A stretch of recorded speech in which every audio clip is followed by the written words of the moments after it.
Hi, my name is Ivy. This is my story.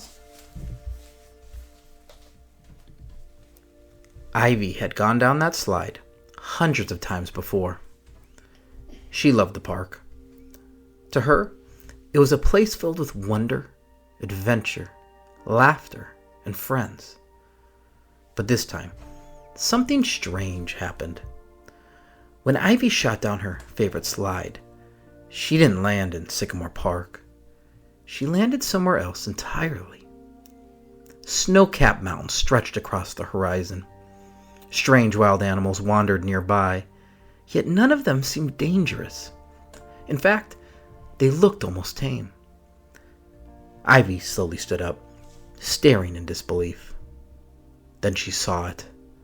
A giant cake factory rising in the distance. Without hesitation, Ivy sprinted toward it as butterflies flapped overhead and ladybugs drifted through the air like tiny red snowflakes. When she pushed open the factory doors, her eyes widened. Conveyor belts of cakes were everywhere. The place smelled like sugar and chocolate and vanilla and strawberry and a million other things Ivy couldn't name. Then, out of nowhere, Ivy saw something move in the shadows.